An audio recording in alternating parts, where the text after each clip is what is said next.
kiranya pujian ini Tuhan boleh berkenan dan menyenangkan hati-Mu. Terima kasih Tuhan Yesus. Saat ini Tuhan, kami mau mendengarkan firman-Mu. Kiranya Tuhan tolong kami, pimpin dan tuntun kami Tuhan, agar supaya lewat kebenaran firman-Mu kami diteguhkan, kami dikuatkan, kami dimampukan. Terima kasih Tuhan, bila firman-Mu terus Tuhan akan mengajari kami dan kami siap untuk mendengarkannya. Tolong kami, urapi kami Tuhan. Hamba-Mu ingin menyampaikan, biarlah Tuhan urapi, bahkan semua kami yang mendengar, kami sama-sama diberkati. Terpujilah nama-Mu ya Bapa, dalam nama Tuhan Yesus, haleluya, amin. Puji Tuhan, shalom. Malam ini kita bersyukur. Pujian tadi berkata bahwa percaya janji Tuhan ajaib. Kita harus percaya sebab Tuhan kita adalah Tuhan yang ajaib. Malam ini kita akan sama-sama belajar tentang firman Tuhan yang bertemakan menang atas ujian. Saudara terkasih, setiap kita pasti merindukan untuk menang dalam setiap ujian maupun dalam pergumulan kita yang setiap hari kita jalani, saudara, karena hidup ini adalah pertandingan ya, hidup ini adalah perjuangan. Jadi tidak ada kemenangan tanpa ada ujian, tidak ada kemenangan tanpa ada masalah. Jadi saat ini kita mau belajar tentang bagaimana kita bisa menang melewati ujian itu. Karena saya percaya bahwa kita semua di tempat ini tidak ada yang lepas dari yang namanya ujian. Memang mungkin bermacam-macam ya, tidak sama mungkin masalahnya, tetapi masing-masing kita punya salib yang harus kita pikul, masing-masing kita punya pergumulan yang harus kita jalani, yang harus terus kita selesaikan bersama dengan Tuhan. Kita percaya bahwa ada yang lama, ada yang cepat ya, ada yang sepertinya kok kayaknya gak selesai-selesai gitu ya. Tetapi sesungguhnya ada saat dan waktunya yang tepat bagi Tuhan untuk membawa kita kepada satu kemenangan. Ya, puji nama Tuhan. Kita akan baca di dalam Matius 4 ayat 1 sampai 11. Dikatakan di sana,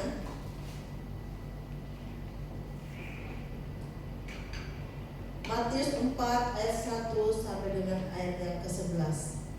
Yesus dicobai di padang gurun. Saya akan baca ayat yang pertama, nanti saudara-saudara ayat yang kedua, dan kita berganti-gantian sampai ayat 11. Ayat pertama Matius 4 ayat 1 sampai 11. Kalau ditunggu. Puji Tuhan. Saya akan baca yang pertama. Lalu Yesus dibawa oleh Roh ke padang gurun untuk dicobai iblis. Dan setelah berpuasa 40 hari dan 40 malam, akhirnya laparlah Yesus. Lalu datanglah si penggoda dan berkata kepadanya, karena engkau anak Allah, perintahkanlah supaya batu-batu ini menjadi roti. Tapi Yesus menjawab, ada tertulis, manusia hidup dari roti saja, tetapi dari setiap firman yang keluar dari mulut Allah. Kemudian iblis membawanya ke kota suci dan menempatkan dia di puncak bait Allah. Lalu berkatalah kepadanya, jikalau engkau anak Allah, jatuhkanlah dirimu ke bawah, sebab ada tertulis mengenai engkau, Dia akan memerintahkan malaikatnya, dan mereka akan mengangkat engkau di atas tangan, supaya kakimu jangan terhadap kepada batu. Ayat yang ke-7, Yesus berkata kepadanya, ada pula tertulis, janganlah engkau mencobai Tuhan Allahmu. Dan iblis membawanya ke atas gunung yang sangat tinggi dan memperlihatkan kepadanya semua kerajaan dunia dengan kemuliaannya. Dan berkata kepada semua itu akan kuberikan kepadamu jika engkau sujud menyembah aku. Maka berkata Yesus kepadanya, "Menyala iblis, sebab ada tertulis, engkau harus menyembah Tuhan Allahmu dan hanya kepada Dia sajalah engkau berbakti." Sesudah itu iblis meninggalkan dia, dan lihatlah malaikat-malaikat datang melayani Yesus. Puji nama Tuhan. Bapak Ibu Saudara terkasih, firman Tuhan tadi menceritakan bahwa di mana Tuhan Yesus pada saat itu sudah menjalani puasa 40 hari. Lalu Tuhan mengizinkan Roh Tuhan membawa Tuhan Yesus kepada padang gurun. Ya, di sana dikatakan bahwa Tuhan Yesus kondisinya pada saat itu sedang lapar. Ya, namanya kalau sudah 40 hari 40 malam tidak makan, pasti secara tubuh sudah lemah, ya sudah lapar, sudah lemas begitu. Akan tetapi di situ Roh Tuhan membawa Tuhan Yesus untuk ada di tengah-tengah padang gurun, dan di sana Tuhan bukan mengalami sesuatu yang enak ya, tetapi di situ Tuhan diuji oleh iblis dalam hal segala macam. Di sini ya dikatakan bahwa setelah berpuasa 40 hari dan 40 malam, akhirnya laparlah Yesus. Lalu datanglah si penggoda dan berkata kepadanya, "Karena engkau anak Allah, perintahkanlah supaya batu-batu ini menjadi roti." Saudara terkasih, ketika Tuhan Yesus sedang mengalami satu kelaparan ya, istilahnya itu namanya orang nggak makan 40 hari itu pasti sudah perutnya udah kosong sekali ya. Tetapi di situ datanglah si pencemooh, datanglah si iblis untuk menggoda Tuhan Yesus. Dia berkata bahwa kalau kamu anak Allah, coba kamu bikin ini batu-batu ini jadi roti. Saudara, seolah-olah iblis ini mau mencobai Tuhan Yesus. Coba kalau benar kalau kamu itu anak Allah berkuasa, coba kamu lakuin itu. Tetapi saudara terkasih, Tuhan tidak mau terpancing dengan omongan iblis. Tuhan tidak mau terpengaruh ya.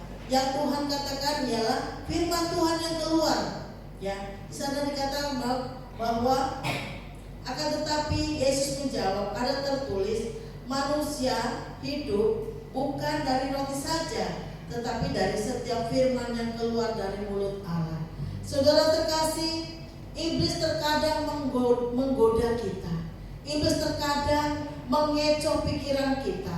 Ketika kita dalam kondisi mungkin yang tidak baik-baik aja, ketika kita ada dalam posisi yang kurang enak, terkadang iblis menggoda kita ya. Terkadang seperti ini, ketika kita sebagai orang-orang yang melayani Tuhan, terkadang kalau ada di dalam keluarga mungkin ya kayak anak-anak, mungkin yang seringkali kita lihat tidak tertib ya. Seringkali itu ada seperti begini, kamu melayani tapi mana? Kok begini? Mana? Kok suasananya begini? Gak ada bagus-bagusnya. Terkadang itu iblis itu suka mempengaruhi pikiran kita, saudara. Terkadang kita berpikir ya orang yang melayani Tuhan harusnya itu kan kita. Tetapi terkadang enggak seperti yang kita inginkan, saudara. Terkadang kita meskipun sudah melayani Tuhan, meskipun kita sudah melakukan perintah Tuhan, terkadang kita dibawa Tuhan kepada gurunnya, bukan hanya kepada hal-hal yang enak-enak aja. Karena apa? Karena padang gurun itu tempat di mana kita bisa bertemu dengan Tuhan. Ya, ketika kita ada di tengah-tengah pergumulan, di situ kita akan terus menyapa Tuhan. Terus kita akan minta kepada Tuhan. Kita tidak akan pernah lepas dari Tuhan. Ya, kenapa Tuhan selalu bawa kita kepada padang gurun? Yaitu persoalan. Karena di dalam padang gurun itulah sebenarnya Tuhan ingin melihat bagaimana reaksi kita ketika kita ada di tengah-tengah padang gurun. Apakah kita mau melepaskan kepercayaan kita kepada dunia? Atau mungkin di padang gurun itu kita mau melihat bahwa tangan Tuhan yang kuat pasti akan menolong saya.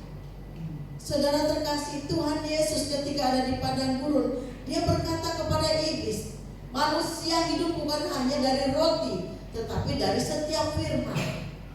Saudara terkasih, ketika kehidupan kita mengalami sesuatu yang kurang baik ya, memang kan hidup ini kan Tuhan janji tuh bukannya nggak ada masalah, tetapi Tuhan selalu ada di tengah-tengah masalah kita. Bukan hidup ini flat, gak ada masalah. Orang yang percaya sama Tuhan, orang yang melayani Tuhan, hamba-hamba Tuhan, gak ada masalah. Tidak ada. Sejauh kita ada di tengah-tengah bumi ini, sejauh kita masih ada nafas, masalah itu tidak akan pernah selesai. Karena apa? Karena memang dunia ini tempat masalah, di mana masalah itu akan terus mengajari kita untuk kita bergantung penuh kepada Tuhan. Karena kalau kita nggak ada masalah, mungkin kita nggak dekat sama Tuhan. Bahkan mungkin kita melupakan Tuhan. Karena apa? Nggak ada kok yang perlu ditakuti, nggak ada yang perlu dikhawatirkan. Tetapi ketika kita menghadapi masalah, ketika kita menghadapi pergumulan, kita sadar bahwa kita ini gak bisa hidup tanpa Tuhan. Kita akan sadar bahwa apapun yang kita kerjakan tanpa Tuhan itu gak akan ada hasil yang baik. Saudara terkasih, di dalam kehidupan kita mungkin ya ada orang yang masalahnya 10 tahun, 20 tahun, 5 tahun, 1 tahun. Saudara, kita gak bisa bilang, Tuhan aku kan udah 20 tahun, harusnya aku udah selesai duluan dong, aku harusnya sudah dijawab duluan dong. Tidak saudara, itu tergantung dari Tuhan. Karena memang semua kehidupan kita ini kedaulatan Tuhan, bukan karena kita yang udah kelamaan Tuhan. Tapi Tuhan kan tahu, Tuhan kan tahu saudara. Dia tahu persis apa yang menjadi pergumulan kita, dan dia pun gak akan tinggal diam. Karena apa? Karena di setiap langkah-langkah kita ada Tuhan yang mengatur.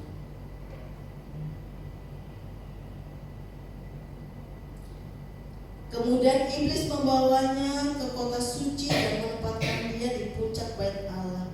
Lalu berkata kepadanya, jika engkau anak Allah, jatuhkanlah dirimu ke bawah, sebab ada tertulis mengenai engkau, ia akan memberitakan malaikat-malaikatnya, dan mereka akan menerima engkau di atas tangannya, supaya kakimu jangan terantuk kepada batu.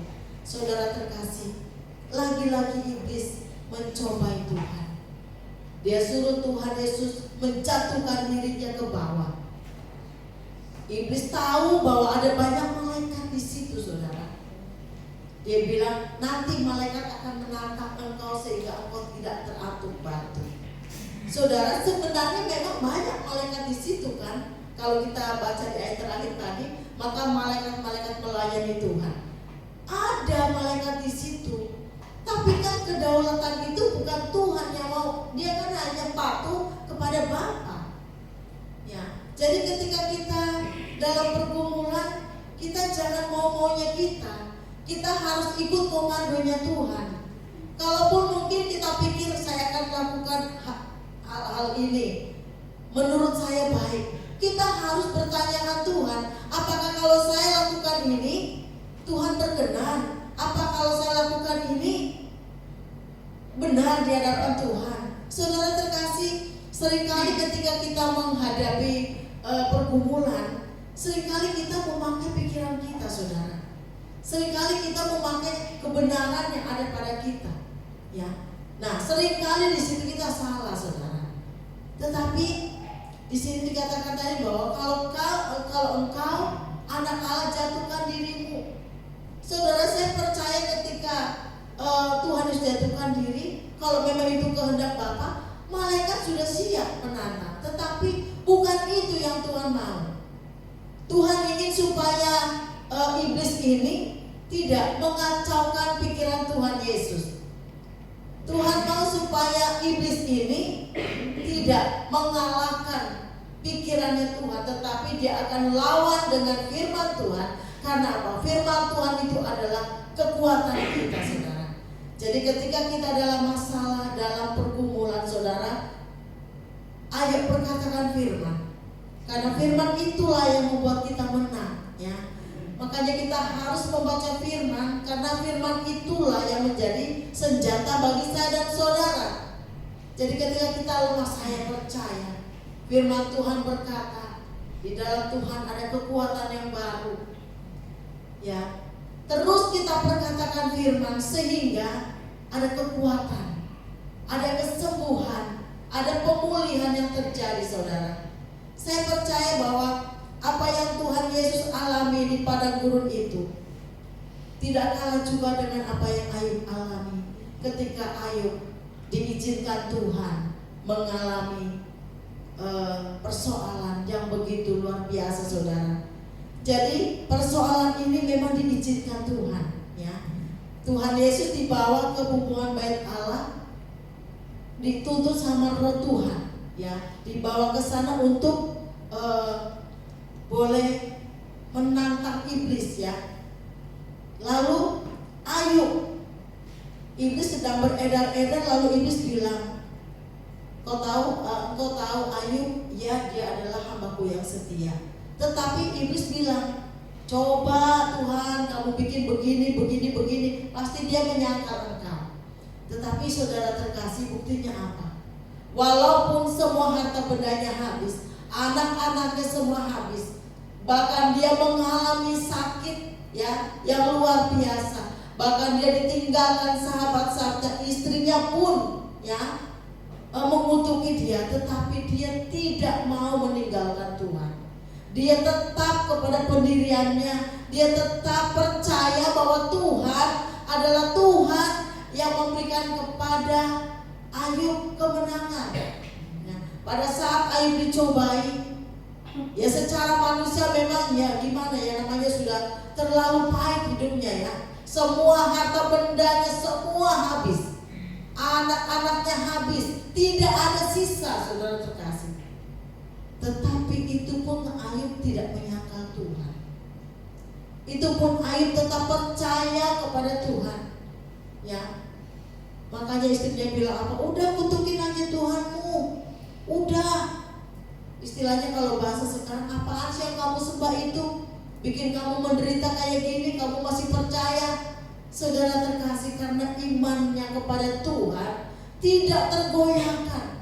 Meskipun secara manusia, secara daging Ayub menderita, tetapi dia sedikit pun tidak tergoyahkan imannya untuk tetap percaya kepada Tuhan. Untuk itu Bapak Ibu Saudara terkasih, kita percaya bahwa di dalam hidup ini memang tidak selamanya kita mengalami hal-hal yang baik, ya. Kan dibilang ada siang, ada malam, ada hujan, ada panas. Jadi memang itu silih berganti, ya. Masalah dan hidup kita itu sudah berdampingan, ya. Tidak akan pernah terpisah. Hidup kita di dalam dunia ini memang berdampingan dengan masalah. Jadi kalau ada masalah itu anggap biasa. Jangan kita buat masalah itu menjadi sesuatu yang membuat kita itu jadi luntur iman kita. Tetapi biarlah masalah itu terus kita mau bawa untuk kita dapat melatih diri setiap hari, supaya kita dapat melihat kemuliaan Tuhan, supaya kita dapat melihat karya Tuhan di tengah-tengah masalah kita. Karena di tengah-tengah masalah kita harus melihat bahwa ada Tuhan, ya. Ada Tuhan di situ. Di dalam 1 Korintus 10 ayat 13 dikatakan bahwa pencobaan-pencobaan yang kamu alami ialah pencobaan biasa. yang tidak melebihi kekuatan manusia, sebab Allah setia, dan karena itu Ia tidak akan membiarkan kamu dicobai melampaui kekuatanmu. Pada waktu kamu dicobai, Ia akan memberikan kepadamu jalan keluar sehingga kamu dapat menanggungnya. Saudara terkasih, jadi pencobaan-pencobaan apa yang sedang kita alami saat ini? Masalah apa yang saat ini sedang kita hadapi? Tuhan berkata bahwa itu semua pencobaan biasa yang tidak akan melebihi kekuatan kita, yang tidak akan melebihi kapasitas yang ada pada kita, karena Tuhan tahu dan mengenal pribadi kita. Jadi jangan bilang, aduh saya tidak mampu Tuhan, saya tidak kuat Tuhan. Kita harus berkatakan, Tuhan saya percaya pencobaan yang aku alami adalah biasa, dan aku kuat di dalam Engkau, dan aku tahu bahwa Engkau tidak pernah memberikan pencobaan melebihi kekuatan yang ada sama aku. Saudara terkasih, seringkali yang kita alami ketika kita menghadapi masalah, seringkali kita memang bilang, Tuhan aku gak mampu, aku gak kuat Tuhan. Itu manusiawi saudara. Tetapi kita harus ingat bahwa firman Tuhan tadi berkata pencobaan biasa, gak lebih kok, gak lebih dari kekuatan yang ada sama kamu. Tuhan bilang gak melebihi kekuatanmu, ya. Dan ketika hal itu terjadi, Tuhan bilang aku tetap menyertai kamu, aku tetap memberikan kepadamu jalan keluar supaya kau dapat menanggungnya. Saudara terkasih, karena itu kita harus tetap kuat, kita harus tetap semangat. Karena ketika Yesus diuji atau dicobai, Ia selalu menjawab iblis dengan kata ada tertulis, ada tertulis. Saudara, kenapa? Tuhan gak mau banyak bicara, yang keluar hanya firman. Jadi yuk kita belajar, ketika kita menghadapi masalah, yuk kita pergunakan firman Tuhan. Oh anakku hebat, anakku baik, anakku manis, anakku berhasil, anakku luar biasa. Oh suamiku hebat, suamiku ini setia sama Tuhan, suamiku ini rajin sekali bekerja. Saudara, mungkin berbalik keadaan apa yang kita ucapkan, tapi itu yang harus kita perkatakan supaya hal itu terjadi. Karena apa? Kalau kita melihat dan memperkatakan dengan apa yang kita lihat, iblis senang saudara. Karena apa? Tuh kan, kamu ngomongnya begitu, karena bener kan? Begini kan keadaannya, bener kan? Saudara, seringkali kita didorong sama iblis untuk memperkatakan hal yang sia-sia, untuk memperkatakan hal yang tidak baik. Suamiku sehat, suamiku baik, Tuhan akan pulihkan suamiku, suamiku akan bertobat sungguh-sungguh, dia akan mengenal Tuhan sungguh-sungguh. Saudara terkasih, kendati suami kita mungkin lagi kondisinya gak baik-baik aja, tetapi saudara, itu yang harus kita perkatakan. Karena apa? Berkuasa saudara. Perkataan kita berkuasa. Karena senjata iblis adalah memutarbalikkan ayat firman Tuhan. Ia menjebak Hawa di Taman Eden. Saudara terkasih, ketika Hawa dan Adam di Taman Eden, saudara, sudah dibilang, Tuhan bilang buah ini semua boleh kamu makan, tetapi yang satu itu jangan. Tuhan sudah peringatkan, ya, di dalam Kejadian 3 ayat 3, kamu tidak boleh ambil buah yang satu ini. Tetapi saudara terkasih, apa kata si ular? Sekali aja boleh kamu makan, gak apa-apa, ambil aja, nikmatin aja.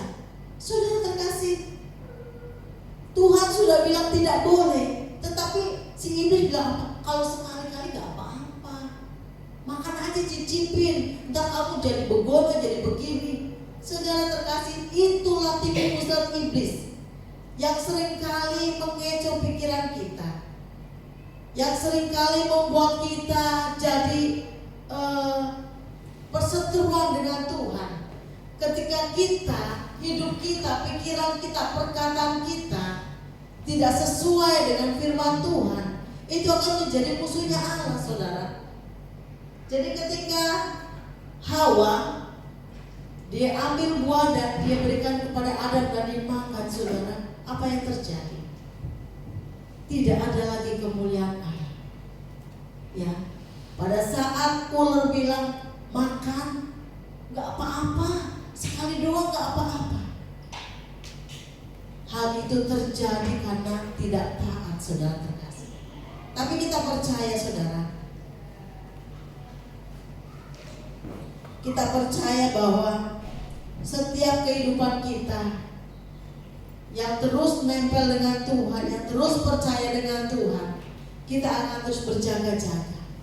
Ketika pun iblis membisikkan sesuatu ke telinga kita, ya, sesuatu yang mungkin kita dengar baik, iya, sepertinya kalau sekali aja aku ambil gak apa-apa. Dosa tetap dosa, mau itu kecil mau itu besar tetap dosa. Tetapi saudara terkasih,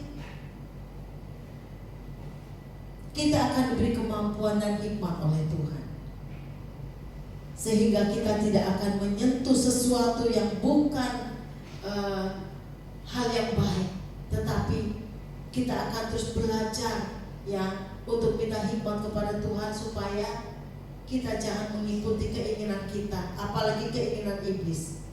Karena itu saudara terkasih, biarlah kehidupan kita akan terus berjalan dengan Tuhan.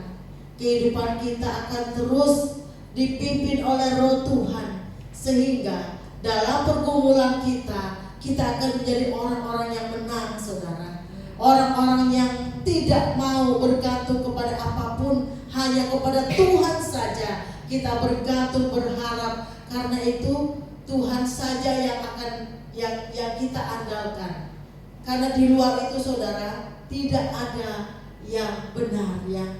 Hanya Tuhanlah yang benar. Di dalam Yakobus 1 ayat 12 dikatakan, berbahagialah orang yang bertahan dalam pencobaan, sebab apabila ia sudah tahan uji, ia akan menerima mahkota kehidupan yang dijanjikan Allah kepada barang siapa yang mengasihi Dia. Saudara terkasih, tetaplah kita bertahan, tetaplah kita setia, tetaplah kita percaya, hidup mengandalkan Tuhan, supaya ketika kita sudah tahan uji, saudara, kita dikatakan berbahagialah orang yang bertahan dalam pencobaan, sebab apabila ia sudah tahan uji, ia akan menerima mahkota kehidupan yang dijanjikan Allah kepada barang siapa yang mengasihi Dia. Kita akan menerima mahkota karena kita adalah orang-orang yang tahan uji dan orang-orang yang taat dan setia kepada Tuhan. Terpujilah nama Tuhan. Ini firman Tuhan yang boleh saya sampaikan pada malam ini. Kita berdoa. Terima kasih Tuhan Yesus untuk firman-Mu pada malam ini, Tuhan, yang kembali mengingatkan kepada kami untuk kami boleh tetap hidup di dalam Engkau, untuk kami boleh tetap setia, Tuhan, untuk kami boleh tetap mengandalkan Engkau, ya Tuhan. Dalam situasi dan kondisi apapun, kami percaya bahwa Engkau memberikan dan menjanjikan kami kemenangan atas pergumulan kami, atas masalah kami. Kami percaya Tuhan, ketika kami hidup di dalam Engkau dan Engkau ada di dalam kami, maka kami akan melakukan apa yang baik dan benar untuk memuliakan Engkau. Terima kasih Tuhan, terpujilah nama-Mu di dalam nama Tuhan Yesus. Haleluya, amin.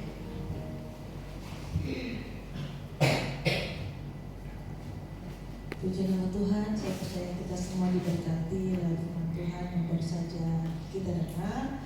Kalau kita perhatikan firman Tuhannya, agak kesel yang lihat iblis ya. Kerjaannya tuh mengintimidasi, kerjaannya tuh goda-godain, bikin lemah gitu ya. Dan itu sangat realistis dalam kehidupan sehari-hari, bagaimana anak-anak Tuhan jatuh ke dalam berbagai dosa oleh karena tipu muslihat iblis. Jadi yang saya dapat pada malam hari ini, bagaimana Tuhan Yesus itu tetap berpegang teguh pada firman Tuhan. Jadi kembali kita diingatkan oleh firman Tuhan hari ini, bahwasanya kita harus kaya akan firman Tuhan untuk kita boleh mengalahkan tipu muslihat iblis. Puji nama Tuhan. Terima kasih Opung yang sudah jadi berkat bagi kita semua pada malam hari ini. Mungkin Bapak Ibu, anak-anak Yud, ada yang mau bersaksi ataupun ada yang mau sharing mengenai firman Tuhan, saya persilakan.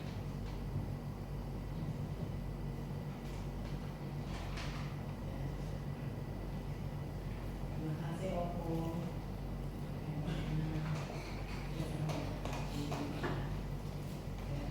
Ya, dari semua firman-Nya, dari mulai terus setiap minggu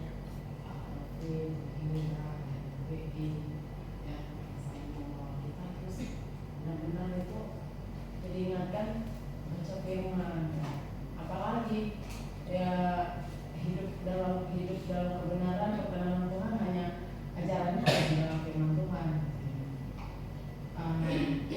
Dari hari Minggu itu ya benar Tuhan itu memberi pedoman-pedoman bagaimana supaya kita itu berkenan di hadapan Tuhan gitu ya. Tadi itu bagaimana supaya kita itu menang di atas pencobaan ujian gitu ya. Yang saya sangat diberkati ya, hanya satu ya, ataupun dalam firman Tuhan gitu ya, cari Tuhan gitu. Dan hari Minggu juga bagaimana kita menjadi punya mentalitas sebagai pemenang ya, hanya firman Tuhan, kita taat, kita cari Tuhan, kita sungguh-sungguh, bukan ketika kita punya masalah malah ciut, udah nggak mau lagi share firman, nggak mau lagi baca firman, nggak mau lagi gabung komunitas gitu ya. Terus aku hari Minggu itu saya bilang, Tuhan, aku mau ditelanjangi semua dosa-dosa yang mungkin aku lupa, mungkin aku nggak tahu Tuhan gitu. Saat ditelanjangi, saat Tuhan menampakkan itu dosa, gemes gitu ya, gemes kayak nggak terima gitu. Tapi Tuhan bilang, nah tadi kan kita telanjangi, bukan dia yang melanjangi kamu, tapi Tuhan yang kasih tahu nih dosa kamu gitu, kamu harus berubah gitu. Nah saat menghadapin benar masalah itu, tetap masalah itu, tapi masalahnya tetap sama gitu, tapi ininya untuk menghadapi itu kayak makin gentar gitu ya, makin gimana kok masalahnya gini-gini aja, tapi kok kesal sama orang gitu. Terus selain itu bawa si Pandai sekolah, menghadapi kepala sekolah gitu ya, udah kamu pokoknya kamu tuh beriman, percaya, usah kalah dengan perkataan orang gitu. Udah kita jalan, kita boleh sebelum jalan, udah kamu yang mau deklarasi, mau doa gitu ya, mau doa gitu. Udah pokoknya mama nanti jangan marah-marah, kali ini mama cuma bukan marah-marah. Jadi hadapi kepala sekolah dengan tenang, dengan rendah hati, dengan ngomong dia bisa masuk ujian. Jadi intinya buat saya dan malam hari ini sangat diberkati sama Tuhan ya, satu-satu perkenanan Tuhan, kita bisa kuat dalam menghadapi setiap masalah. Sama kita di dunia pasti kena masalah, pasti ada masalah. Kalau nggak ada masalah ya udah mati ya. Jadi cari Tuhan, benar-benar firman Tuhan, tekun dalam firman Tuhan. Dan saya sangat dibawa sama Tuhan, benar-benar cari Tuhan, benar-benar cari Tuhan. Bukan hanya ketika kita punya masalah baru cari Tuhan. Ketika kita lagi gimana ya Tuhan, benar-benar sungguh-sungguh dari kerinduan hati kita, benar-benar mengasihi Tuhan. Bukan karena kita pengen berkat, karena pengen gimana kecewakan doa kita, tapi benar-benar saya diteguhkan ini benar-benar murni cari Tuhan itu sungguh-sungguh karena mengasihi Tuhan. Itu menjadi pilihan kasih. Masih opung. Terima kasih teman-teman buat sharing dan kita terus dikuatkan melalui kebenaran firman Tuhan. Mungkin ada lagi yang mau bersaksi sebesar. Pertama sekali, selamat malam kita semua. Saya minta maaf datang telat. Jadi kenapa telat ada alasannya. Kemarin itu saya mengalami musibah. Dan menurut saya karena kebenaran Tuhan, saya bisa masih selamat. Jadi kemarin waktu pulang dari PIK di jalan tol itu memang saya terlalu kencang ya, 120 km per jam. Tapi karena buru-buru mau ngantar si Repoles, saya bingung juga kalau digerakkan nanti aman